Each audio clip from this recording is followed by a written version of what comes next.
Sponsor an orphan, and you'll help support a vulnerable child to have the education they've always dreamed of,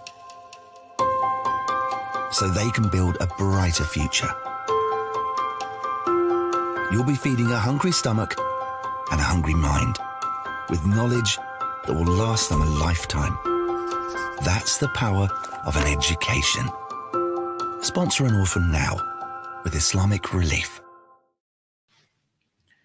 Assalamu alaikum warahmatullahi wabarakatuh, everybody. I hope everybody's doing well. I hope that you had an amazing, I put emphasis on amazing weekend. I know I had one. Shout out to Islamic Relief, Sister Lena Masari, the whole team, Hamayun, Jamali, everybody that came out for the boat cruise out in Newport Beach. It was a rousing success. They raised quite a bit of money and they raised a lot of concern about everything going on in Afghanistan. Shout out to the people who were on the boat. We had a wonderful time. Yours truly knocked them out in the audience. You know what I'm saying? I did my thing. But I just want to say overall, treated very nice. And shout out to the crew that was associated with the cruise. All right, shouts out. We hope that Sister Reed's feeling better. I see her in the queue. And shout out to Brother Derek. I think that's all we have in terms of the shout outs early before we get into the thing. Today's topic, brothers and sisters, is winning discipline in chaotic times. And I've really been wanting to do this for about a year and a half, but I really wanted to spend time just looking at behaviors. That's what I do. I'm a watcher. I look and see. But this whole idea of winning discipline and chaotic behind, I didn't even say winning behavior. I'm just saying winning discipline. The winning discipline is the thing that leads to the winning behavior, that leads to winning characteristics. And we've had quite a turbulent week, brothers and sisters. The repeal of Roe versus Wade. We had the gun control thing. We have a potential assault on a number of things. Voting rights, separate but equal, all this type of stuff, and what I want everybody to do, if you can, is take a deep breath. Okay, one of the things we don't do is take a deep breath. Take another deep breath, because if you don't do that, what you're going to do is find yourself in this very desolate situation where you're feeling a lot of anxiety, where you're beginning to feel like, oh, the air is too heavy. I can't breathe. And what you're learning is you are letting people invade your space. That somehow, some way, people have breached your safe spaces that you have for years, your whole life. And now you find people in that space with a crowbar, and all of a sudden they're going to do these things to you. You need to stop. Okay, because I'm going to talk about winning discipline. And when I say winning discipline, I'm not saying you don't have it. I'm not saying you got to go get it. I'm saying that, you know what? It's available to all of us. When I say available to all of us, one part of winning discipline is you got to have the courage to step back and look at an overall situation. What are the historical implications of what you're going through?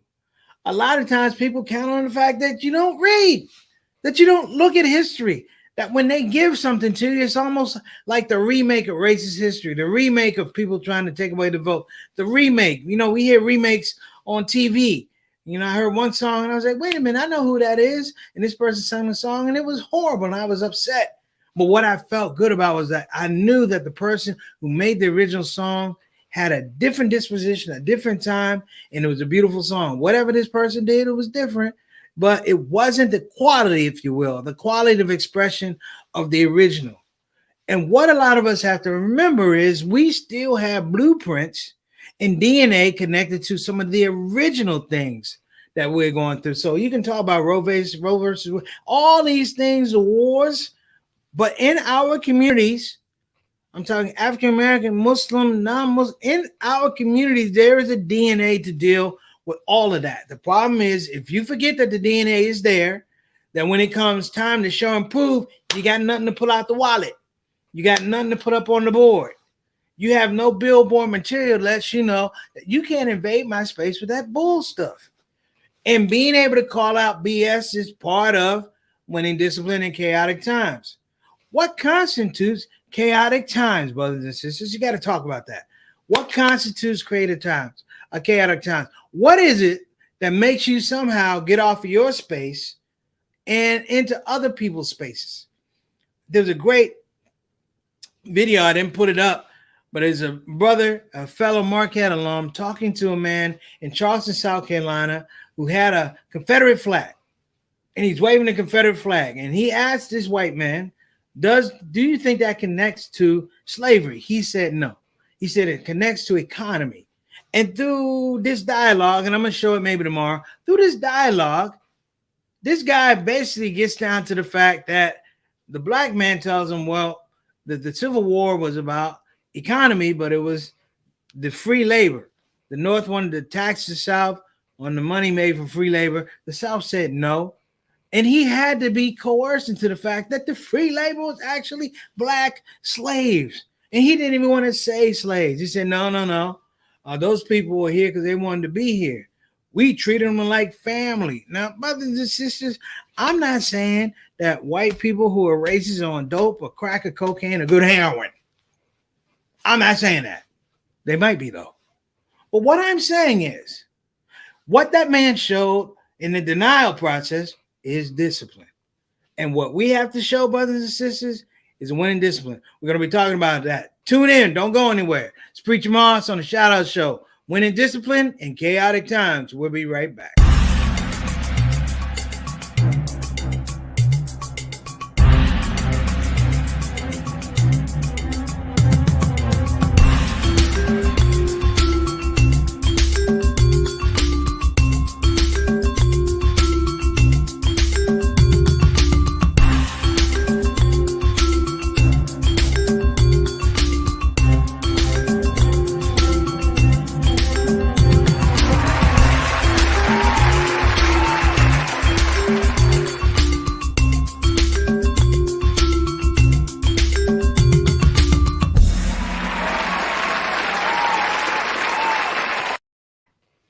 All right, before we get into this topic, brothers and sisters, because I know it's going to go quickly, let me get our Shout Out Show family in here.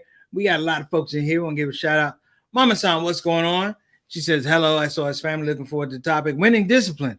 Have a good day. Yes, I learned winning discipline from my mother and my father and my neighborhood and my community. That's why a lot of folks who don't have discipline don't like your boy. That's it. Hey, Mom, hope I'll talk to you a little bit later after the show. Shout out to Sister Ree. I hope you're feeling better. Brother Derek's feeling better. You know, we got you in our prayers and our du'as. Peace and blessings to you. We hope that you are on the mend. Also want to give a shout out to Dr. Yvonne Sion in Yellow Springs. My other mom, hope you're doing well. She had a little surgery, but she's on the bounce back. I told Mom, you got to get the appetite back. Otherwise, I'm going to come feed you, and you don't want that. All right. Assalamu alaikum rahmatullahi wa barakatuh, my main man. What's going on, Brother Eric Carter? Good to see you in the house today. Hope that you're having a blessed day. And thank you so much for being a part of our family, man. You are part of our family, brother. You know, you never told us did you tell us what you got for your iftar that time? I think I don't know if you're holding out on us or otherwise, I ain't gonna lie, man. I could forget. I could have forgotten. But I hope it is. Got a shout out, Sister Ika, all the way from Indonesia, Depok, Indonesia. Nice to see you on the program. Peace and blessings to you and yours. Mr. 6 o'clock, Altaf Rashid. What's going on? 6 o'clock, straight up, straight down. A Canadian envoy to the show. I promoted you from an ambassador to an envoy. Always making sure that the show is quality right on this side of the border and that side of the border. As always, Altaf. Wa alaikum assalam wa rahmatullahi wa barakatuh. Uh-oh. Brother Bilal said, I'm home alone. What happened, brother? What did you do? What did you do? Man, whatever happened is your fault. No, I'm just kidding. Peace and blessings to you, Akwa. Alaikum assalam rahmatullahi wa barakatuh. And tell my sister, the queen, Sonia Salahuddin Dalton, that we said hello to her and gave her salams as well, brother. Good to see you in the place. What in the world? We have Sister Satana Whitfield somewhere in the universe talking about she's popping in for the show. Class starting late. You got to let us know how the class is going, Sister Satana. Check your WhatsApp. I sent you something. Got a little business to take care of. You know, you're trying to get that work, trying to get that money. You got to check your stuff. All right. Oh, okay. Cool. Hey, Eric, I know you got the iftar. I just said, what did you eat? We all talked about what the food we ate. Let me know what you ate. Okay. I know you got it, brother. You gave me Shaquan a minute ago. I said, but what'd you buy? What'd you eat? All right. And Facebook user said, mashallah. Okay, cool. So, Sister Tana, thanks for so much for popping in. For those that don't know, if you don't, so those who do know, that is she is a consultant producer here on the Shout Out Show. An immovable object on the show. Without her, it just doesn't really happen. She has indulged in Arabic, so you don't see her Monday through Thursday. You see her on Tuesdays and Thursdays, and we're blessed to have her for that. I'm just excited that she just expanding her Islamic knowledge. I remember when she started, and now she's flowing. So it's like, yo, sister, do that for all of us that don't do it. I appreciate you. All right. So let me get to the hook for this thing. When in discipline and chaotic times, brothers and sisters, the question you have to ask in any chaotic situation is this. Oh, Eric said he had T-bone steak. Okay, man, I feel good, brother. Alhamdulillah. In any chaotic situation, what you have to do is ask yourself, what are the proponents of a chaotic situation? What makes it messed up? What makes it not fluid or stagnant or things like that? What are the removable aspects of a chaotic situation? If you're looking from afar, 9 times out of 10, it has very little to do with you. It has very little. Let me give a shout out to my little brother, Wa alaikum assalam, rahmatullahi barakatuh, JT, Johnny L. Thomas in the house. What's going on, beloved? I'm asking you to compartmentalize aspects of a chaotic situation. If you've been in a scenario where you've been late someplace, do you have the discipline to be self-critiquing and say, this is why I'm late? To say, I knew it was this time. I knew I needed this amount of time to get there. I should have been early in case something happened. Can you self-critique first? Because if you can self-critique first with regularity, honesty, and sincerity, then you can critique the situation outside of your control. And that's the first thing about winning discipline in chaotic times. Are you looking at something that's in your control? Or are you looking at something that's outside of your control? A large amount of times, in terms of the world and geopolitics, it's outside of your control. And even in that space, I would endear everybody to please compartmentalize, to break down sections of narrative in these chaotic situations and understand why they don't work. In our personal lives, we have chaotic situations, but a lot of times we move to emotion. And when you move to emotion, there's no self-critique. So you skip over self-critique and you move to blame. Whether you blame yourself or others, there's a space in there that's a learning opportunity. And here's the thing about a learning opportunity. If you're real about what you're doing, that learning opportunity is also, guess what? A pathway to opportunity cost. Understanding what your opportunity costs before you engage in anything. One of the biggest problems in the world, and I say this, and I say it with love, in meaning, it's not racial. But in my life, I've shaped down a lot of things about problems. And in a very large scope, I laugh. I said, there's 2 types of problems in America. There's white folks' problems and white folks' problems we got to deal with. There's 2 types. There's white folks' problems and white folks' problems we have to deal with. If you break that down, brothers and sisters, what does it mean? White folks' problems have to do a lot with decision making. The whole scope of trying to hold on to politics and hold on to power. Because you have to understand that dynamic is cultural. They bought it here. That's why you got what? You can't find Native Americans anymore unless they're on reservations. And the scope of African Americans is a very contentious one because Black people know that culture is faulty. And if you really want to be honest about it, and I'm saying being brutally honest,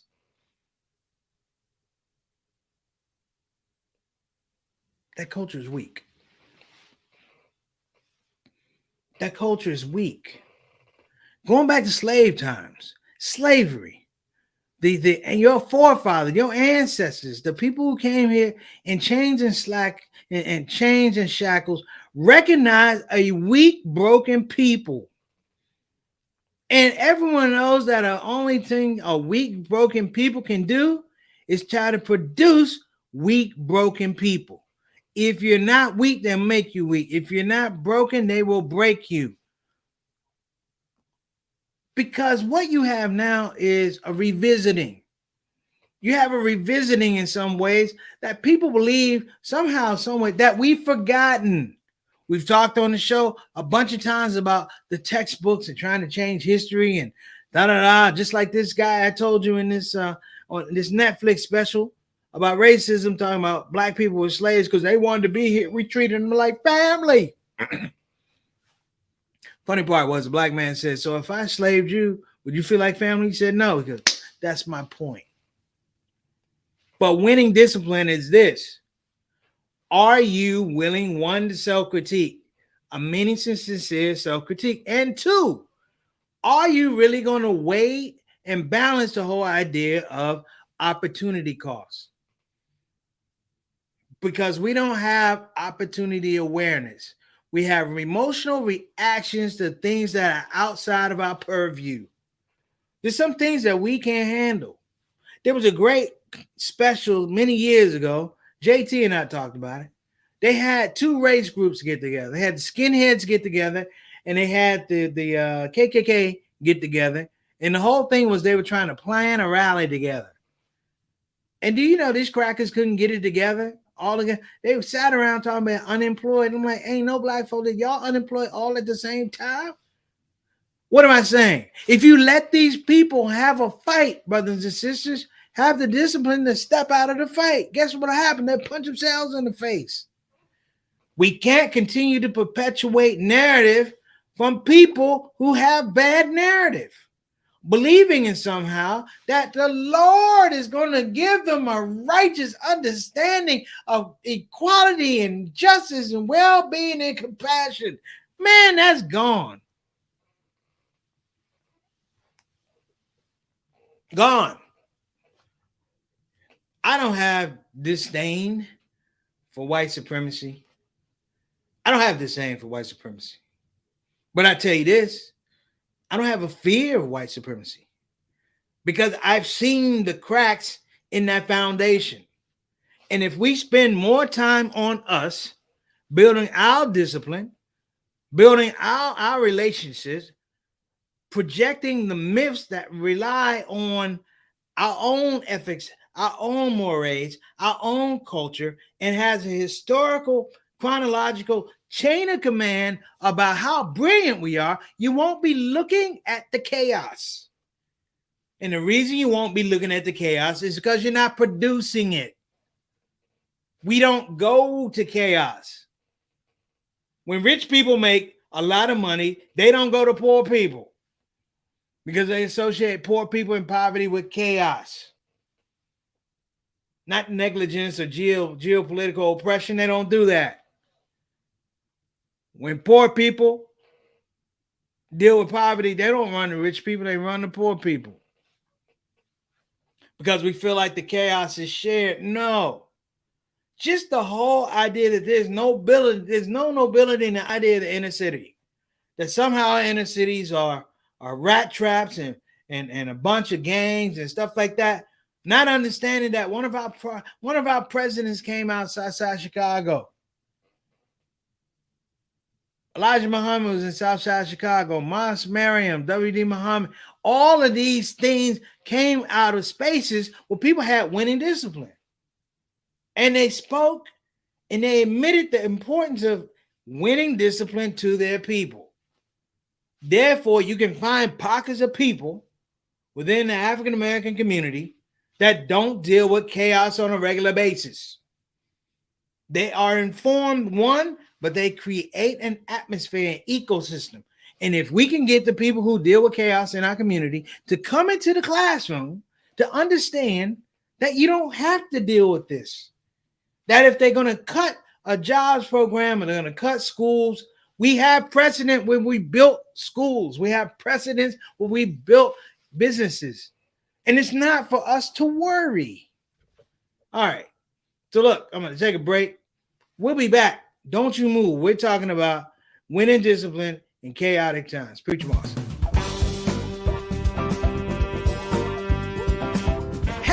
babies. Welcome to Radio WCUC, Convenient Urgent Care, home of the smart patient. This is DJ What It Do. You know what time it is. It's the top of the hour, and the request lines are open. You know what you want to hear. I know what you want to hear. Operators are waiting. I just gotta hear "Don't Get the COVID." Don't get the COVID. Put your mask back on. The Delta COVID, more contagious than before. Don't get the COVID. Go on and get the vaccine. You know that it can keep you safe, and your people living up in your space.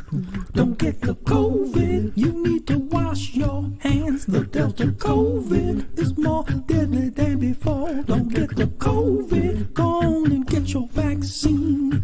You know that it can keep you from dying. Don't leave your family all alone and crying. Don't get the COVID.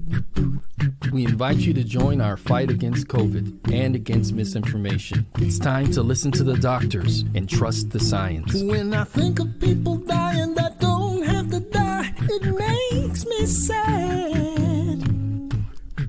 Now's the time to be sober. Together we can make this thing over. Let's fight the COVID. Convenient urgent care, home of the smart patient. All right, shout out Convenient Care. So we're back talking about winning discipline in chaotic times. Let me tell y'all something. This is not to say that we're soft, that somehow we're weaker than what our ancestors and our grandparents and our great-grandparents went through in terms of their times. But let's be honest. They went through much more chaotic times than we did. And if there was a comparison about me in 2022 and my granddad in 1932 or 1942, I would say they were much more challenged, if you will. But here's the thing I want us to remember. I had the benefit of listening to my grandfather talk about these times. I had the blessing of my grandmother telling me about chaotic times, but also telling me that in some regards, the illness of the people who were perpetuating these very, very chaotic times revealed something. And what it revealed was the fact that they weren't that smart. Years ago, I got a I got a pretty mean email from a gentleman who saw one of my shows, Into Racism Comedy Lecture Tour, and what he told me was that I was a race baiter. That in speaking this idea of truth to power about what it was in America to be black and what it was in America to be white, trying to decipher what black was. The person told me I was confusing young minds. He told me that I was poisoning the will of young spirits. And I wrote back, sir, it's not that I am poisoning or confusing anybody. It's the fact that an idea was put out and somehow you can't resolve the fact that you don't understand where my culture comes from. That the chaotic times that are produced and put on people that oppress other people, I'm not intimidated. I said DNA I talked about. We have DNA of incredible success story and struggle narratives that have produced some of the greatest minds in the world, some of the greatest talent in the world. When you talk about literary, when you talk about entertainment, rap, when you talk about comedy, the greatest minds deal with what? People who overcome chaotic times, that have the discipline to move back and say, let me look and see what these narratives are and find a way to, I want to say, successfully pivot and adjust things so that it makes sense. Over and over. over and over. I've been blessed with good teachers who've taught me time and time again to shut up and listen.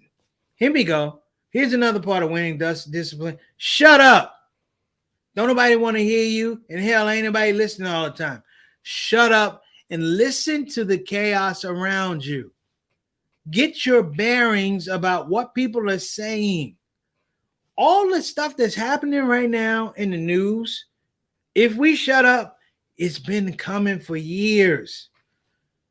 People are just looking for opportunities to do what they can do. And I'm going to say this. In America, if there's an opportunity to be racist for a racist white man, he's going to do it. If there's an opportunity for a white man to be racist who's not racist but is a save his skin, 9 out of 10 they're going to do it. Where does that leave you? Where does that leave us? It leaves us with a penchant to understand that these people in these chaotic times are a derivative of people who are mentally ill. They are a derivative of people who can't understand that logic can't be real logic if it can't be applicable to people beyond them. So aspects of equality, justice, these are misnomers to these folks.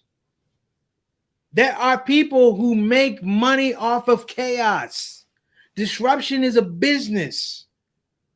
Did you hear what I said? Disruption is a business. There are people who need wars to sell products. There are people who need this group to not have access to these things to produce new economies. Everybody knows whenever the United States has difficult times economically, in the past, a war would pop up. A war would pop up. In present times, it was the Iraqi war. In present times, we went after Osama bin Laden. We went after Saddam Hussein. We went after all of these people. That's just in war. We don't talk about the occupation because we don't want to talk about other people's opportunity costs. And we don't talk about them, then you're not going to have a full understanding of what this is. You know, what the benefits of people doing and saying things and the ramifications on the rest of the world. I say the rest of the world outside of them. Because when they admit it, when they omit it or emit it, if you will, it's definitely designed not to affect them. And let me throw this out here before we go. Listen carefully. Part of winning discipline in chaotic times is understanding that your opponent or the people that create chaotic times, they can't do something that you can do. They cannot do something that you can do. Even Shaitan can't do this, but you can. It's the ability to do reverse engineering. When I say reverse engineering, you could take something from where it is, back it up, and find value in what happened. Pull information, what happened. I say Shaitan can't do reverse engineering, and here's the proof. Because he can't forgive. He's not a forgiving creature. And the people that create chaotic times, characteristic of them is what? They can't forgive. But you can. You can take a situation, move it forward, but also take it back, understand where a problem starts. And understanding where a problem starts, it gives you an opportunity to produce some type of valuation on a situation. This is all a part of winning discipline. But the last part and the most important part of winning discipline is courage. For everything I've said here today, it doesn't mean anything if you don't have the courage to do it. And the people that propagate these chaotic times are betting.